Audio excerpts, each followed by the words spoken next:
Hello everybody, this is Offlaners, and this is going to be the guide on different tiers of offlaners in this patch. As of 6.85, there are a few different viable offlaners, however some stand out as being stronger than others. So after watching this video, you'll probably know which offlaner you want to pick in each situation, and which offlaners will be stronger than others in certain situations. Right now, during this patch, the two most popular heroes for offlane are Doom and Sardar. They can pretty much fit into any draft and go against any team and still have a very large impact. Sardar is buffs to both Slithering Crush and Sprint. The removal of the mana cost of Sprint has alleviated a lot of his mana problems, and Slithering Crush is probably one of the strongest stuns in the game. It's a 2.5 second stun on an 8 second cooldown. And Doom's buff to Scorched Earth is a massive buff to his early game, and the Doom is just always going to be a generically strong spell in pretty much any situation.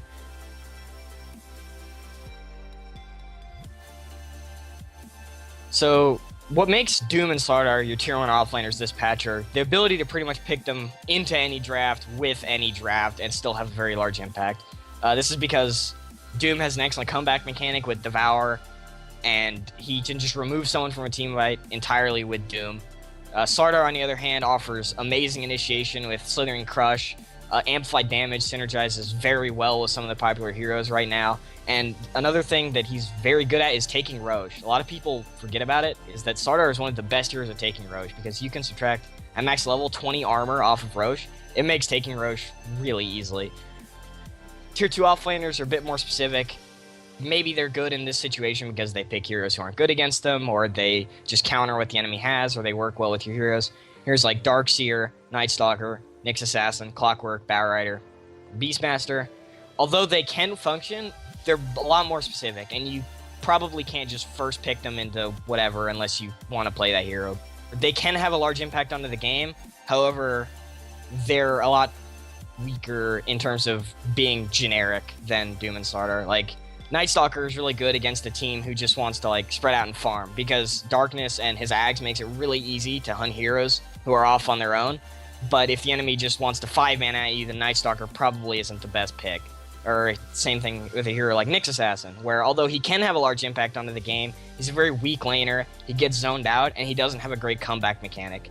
Or a hero like Clockwork, where although he can pretty much get guaranteed experience out of the offlane because you can cog block the creeps, he just doesn't bring enough to the table to warrant picking him over Doom or Sardar.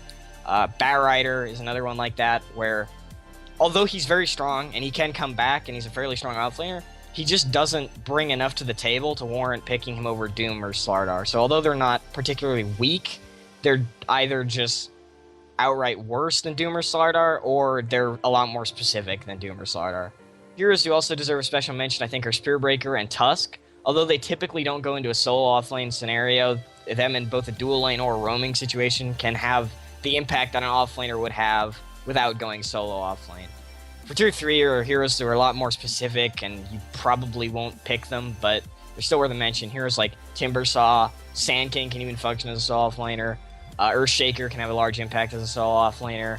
Axe is very strong, but was, and then he got nerfed. If he gets buffed, he might go up a few tiers and become a viable solo offlaner, but right now, generally the heroes you want to stick to are both Doom, Sardar, with a few of the other offlaners that I mentioned earlier, if you can't get Doom or Sardar.